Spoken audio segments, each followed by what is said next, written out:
مسلم شریف میں، بخاری شریف میں میرے نبی پاک سید عالم صلی اللہ تعالی علیہ وسلم نے فرمایا 10 ذی الحج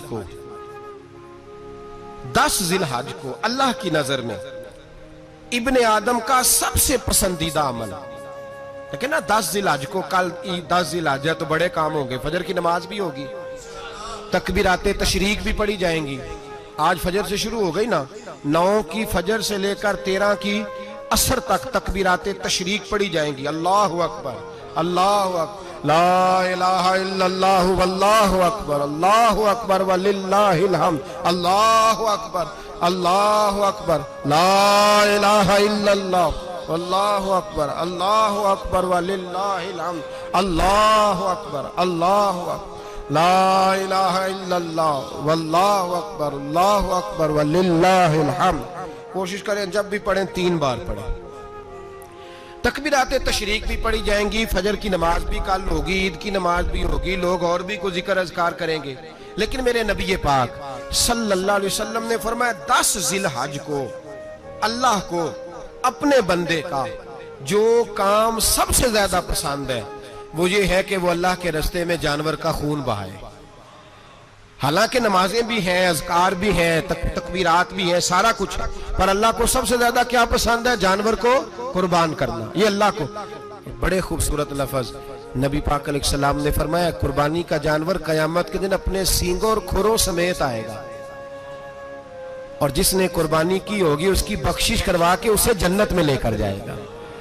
تو فرمایا ابن آدم کا سب سے پسندیدہ عمل یہ، سب سے پسندیدہ، کہ وہ 10 ذی الحج کو قربانی کریں، کوشش کریں خود ذبح کریں اپنا جانور۔ یہ حضور کی سنت ہے۔ یہ نہ ہو سکے تو نبی پاک صلی اللہ علیہ وسلم نے اپنے ہاتھوں سے ذبح کرنے لگے حضرت فاطمہ کا جانور، تو فرمایا فاطمہ ادھر آ کے اس کے پاس کھڑی ہو جاؤ، میں تمہارا جانور ذبح کرنے لگا ہوں۔ اپنے جانور کے پاس کھڑے ہوں۔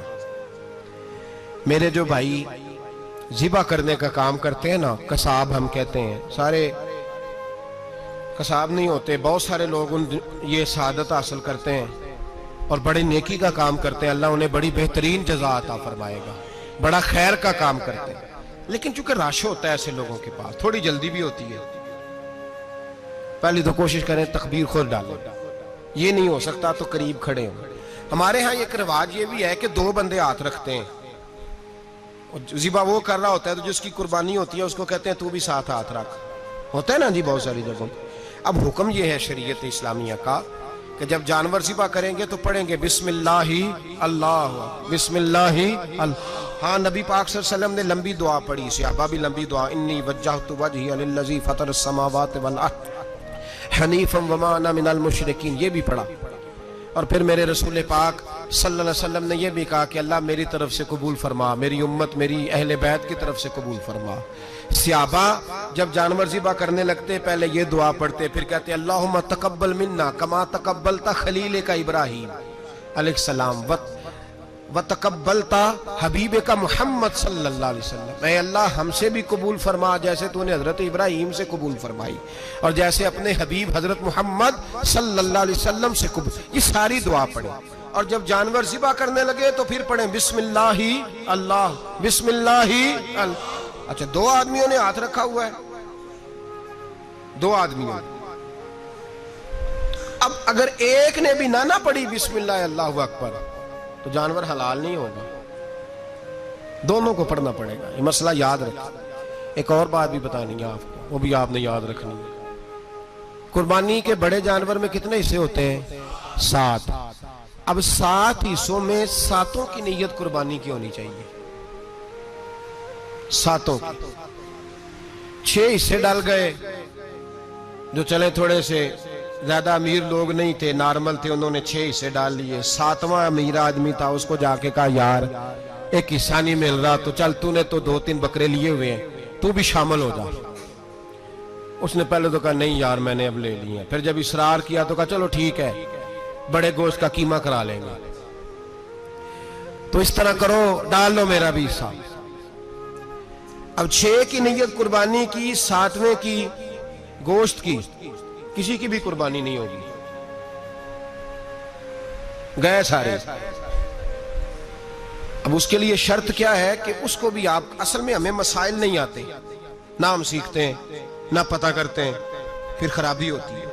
اب اس سے کہیں کہ یار قربانی سے پہلے پہلے اپنی نیت کا اعادہ کر، اپنی نیت کا اعادہ کر، بتا کہ تیری نیت کیا ہے، اور اگر غلط ہے تو صحیح کر لے، تاکہ سب کی قربانی تو بتا۔ یہ جو تو رکھ رہا ہے قربانی، تو کس کی قربانی کر رہا ہے؟ دادا جی کے نام کی، ابا جی کے نام کی، اپنے پیر کے نام کی، استاد کے نام کی، یا رسول پاک صلی اللہ علیہ وسلم کے نام، نبی پاک کے نام کی؟ اس سے پوچھیں، اور جو وہ نیت بتائے اس نیت کی دعا ہوگی، اس کی طرف سے کہا جائے گا اے اللہ اس کی طرف سے اسے قبول۔ میری بات کی سمجھ آ رہی ہے میرے عزیزوں کو؟ اور اس ارادے کے ساتھ قربانی، اگر ایک کی بھی نیت خراب ہو گئی تو مسئلہ بگڑ گیا۔ اس لیے ان مسائل کو، اور نبی پاک کے نام کی جو قربانی ہوگی، سبحان اللہ۔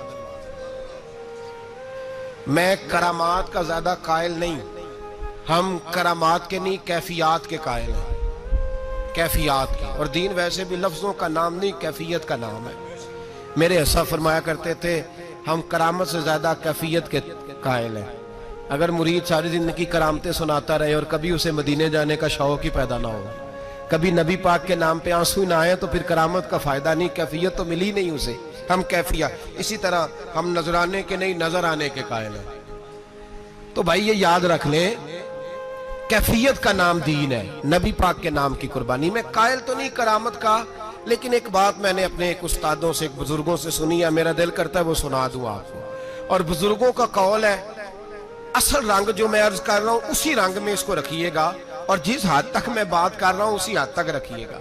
اب ہر آدمی کے پاس موبائل ہوتا ہے، فوراً بات ریکارڈ ہوتی ہے، فوراً میڈیا پہ جاتی ہے، فوراً لوگ کمنٹس کرتے ہیں۔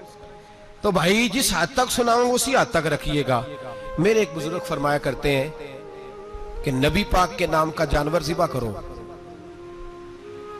اور وہ گوشت اس آدمی کو کھلاؤ جس کا حافظہ کمزور ہے، اللہ اسے وسیع حافظہ عطا فرمائے گا۔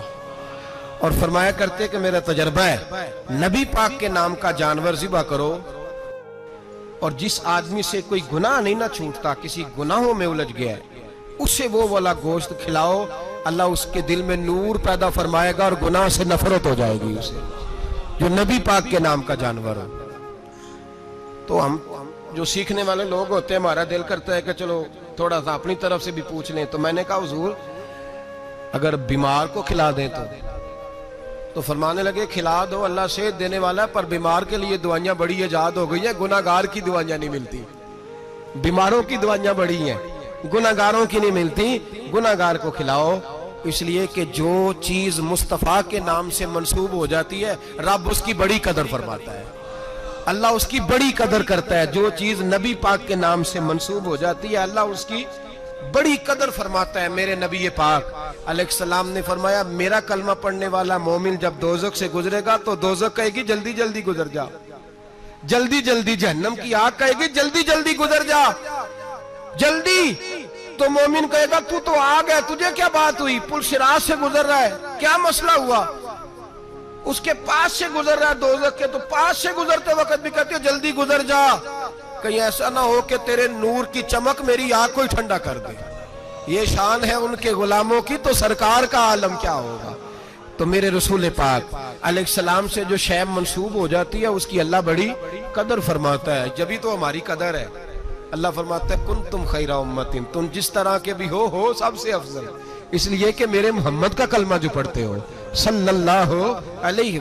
تو قربانی کریں، اچھی نیت کے ساتھ کریں، خلوص کے ساتھ۔ قربانی کے گوشت کے 3 حصے کرنے، ایک دینا ہے خالص غریب لوگوں کو، جی کیا دینا ان کو؟ جی غریبوں کو کیا دینا ہے؟ نال چڑکا نہیں دینی ہے 250 آ بھی گئے ہو تسی، اجے تو کھل بھی نہیں لائی، چڑکا نہیں دینی ہے، اور جو تیرے دروازے تک چل کے آ گیا، اور اللہ پاک سے ڈرا کر بس یہ سوچ کہ اس نے تجھے دینے والا بنایا ہے۔ بھائی یہ سوچ کہ کوئی کسی کے دروازے تک نہیں جاتا، یہ سوچ وہ بڑا بے نیاز ہے، کچھ کا کچھ کر دیتا، تیرے دروازے تک آ گیا نا بس ٹھیک ہو گیا۔ تو سمجھ کہ اس نے تجھے بڑی عزت دی ہے، تیرے دروازے تک شاپر لے کے آیا ہے، جھڑکے نہ دے، اوتے بہ جا، تو آ بھی گیا ہے، ایسے نہ کر، ایسے نہ کر، بالکل بس جو آ گیا ہے نا اس کو عزت دے، وقار دے۔ غریب کو گوشت دینا ہے، ساتھ جھڑکے نہیں دینی، اور اس کو بڑی عجیب بات ہے، چودھری صاحب بیٹھے ہوئے ہیں، 2 پنکھے چل رہے ہیں اور انہوں نے جناب بڑا صوفہ رکھا ہوا ہے اور ٹپ میں گوشت رکھا ہوا ہے اور غریب آدمی لائنوں میں لگے ہوئے ہیں۔ تھوڑی دیر کے بعد میں چائے پینی، بس کر یار بس کر، بے پرواہی وے ایک سجن دی جتھے کسے دی پیش نہ جاوے، انہیں تاجاں والے در در رولے تے منگتے ہیں تخت بٹھاوے، ڈر اس کی بے نیازی سے، دیکھ جو تیرے دروازے تک آ گیا، بس آ گیا، اتنا ہی کافی ہے، اتنا ہی کافی ہے، اور اسی پہ اکتفا کر۔ اور کسائی سے بھی میری گزارش ہے کہ فٹافٹ ذبح کرنا ہے، اگلے گھر بھی جانا ہے۔ جانور میں ابھی جان ہوتی ہے تو کھلڑی اتارنی شروع کر دیتے ہیں، یہ ظلم ہے۔ جس محبوب نے فرمایا ہے کہ جانور کے سامنے جانور ذبح نہ کرو، جنہوں نے کہا کہ جانور کے سامنے چھری تیز نہ کرو، انہوں نے تمہیں کیسے اجازت مل گئی ہو؟ بھائی کچھ نہیں ہوتا، اللہ خیر کرے گا۔ اور آپ بھی کسائی کے منت کریں، لڑائی نہیں کریں، گزارش کریں کہ ذرا ٹھہر جا یار، 2 منٹ ٹھہر، ٹھنڈا ہونے دیں، اسے ٹھنڈا ہونے دیں۔ زندہ آدمی کی کھال اتاریں تو کتنی تکلیف ہوتی ہے، اتنا ظلم۔ میں نے دیکھا اسی وقت اس نے لٹکا دیا، پیر کاٹنے لگ گیا، فٹافٹ نہ، ٹھنڈا ہونے دیں۔ نبی پاک صلی اللہ علیہ وسلم نے منع فرمایا، جانور ٹھنڈا ہو کا گوشت بنائیں اچھے طریقے سے، کچھ نہیں ہونے لگا، کوئی مسئلہ نہیں ایسا۔ وہ جو ہمارے یہاں مشہور ہے نا، عید والے دن روزہ ہوتا ہے تو قربانی کے گوشت سے کھولنا ہے، روزہ کوئی نہیں ہوتا۔ بس اتنی بات ہے کہ اچھی بات ہے، مستحب ہے، اچھا فعل ہے کہ آپ سب سے پہلا کھانا قربانی کا گوشت دکھائیں۔ تو شوگر والے بیچارے کی شوگر لو ہوئی ہے، گوشت ملے گا 5 بجے، وہ تو مر جائے گا، تو کوئی ضروری نہیں، وہ کھانا کھائے جو گھر میں موجود ہے، ناشتہ وہ کرے، کوئی ایسی بات نہیں، گوشت بن جائے تو وہ کھا لے، کوئی روزہ نہیں۔ عید والے دن کوئی روزہ نہیں ہوتا، یوم عرفہ کا روزہ ہے، عید والے دن کا کوئی روزہ نہیں۔ بہرحال گوشت کے 3 حصے کریں، ایک خالص غریب آدمی کو، دوسرا رشتہ داروں کو، عزیزوں کو، پڑوسیوں کو، تیسرا گھر میں رکھیں، استعمال کریں، کھائیں۔ سارا گوشت گھر میں رکھنا بھی جائز ہے اور سارا بانٹ دینا بھی۔ میں نے پچھلے جمعے بھی کہا تھا، پھر یاد کراتا ہوں، جو لوگ قربانی کرتے ہیں نا، وہ والے لوگ ہیں جن کے گھر میں آج بھی گوشت پکے گا۔ قربانی دینے والے وہ لوگ ہیں جو ہفتے میں ہر 3 دن گوشت کھاتے ہیں، پھل بھی کھاتے ہیں۔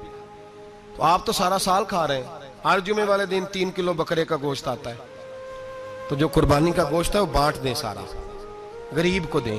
یاد رکھو، جب بندہ رب کریم کے راستے میں دیتا ہے، حضور علیہ السلام نے فرمایا تھا حضرت اسماء سے کہ تو اللہ کے راستے میں بے حساب خرچ کر، رب بھی تجھے بے حساب ہی عطا فرمائے گا۔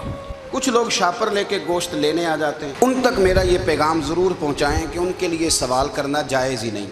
شریعت یہ کہتی ہے کہ جس کے گھر میں ایک وقت کا کھانا موجود ہو، صبح کا، اس کے گھر میں کھانا موجود ہے ایک ٹائم کا، اس بندے کے لیے کسی کے سامنے ہاتھ پھیلانا جائز۔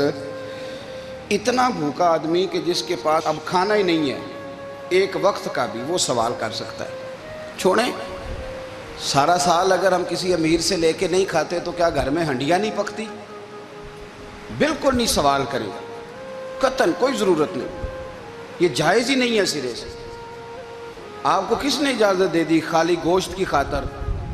جہاں اللہ تعالیٰ آپ کو مرچ دے رہا ہے، نمک دے رہا ہے، گھی دے رہا ہے، گھر رہنے کے لیے دے رہا ہے، وہ رب کریم 1000 روپے کا گوشت بھی عطا فرمائے گا۔ اور اس سے اگلی بات یہ کہ شکوہ بھی نہیں کرنا کہ فلانے نے اتنی قربانیاں کی تھی تو پتہ نہیں کہاں لے گیا ہے۔ اس نے کی تھی نا، پیسے کس کے تھے، ذبح کس نے کیا، تو آپ ذمہ دار ہیں کہ وہ کدھر لے کے گیا ہے۔ یہ بحث کرنے کی بھی اجازت دین ہمیں نہیں دیتا، تنقید کی بھی اجازت دین ہمیں۔ اس بات کو بھی ضرور ذہن میں رکھیں کہ ہم کہتے ہیں میں نے ابا جی کی اس سال کرنی ہے، اور پھر اگلے سال اماں جی کی کرنی ہے، اور پھر اس سے اگلے سال میں نے اپنی کرنی ہے۔ جس بندے کی جیب میں پیسے ہیں، قربانی اس پر واجب ہے، اس کے ابا جی پر واجب نہیں۔ اگر ابا جی کے پاس الگ پیسے ہیں تو ابا جی پر قربانی واجب ہوگی۔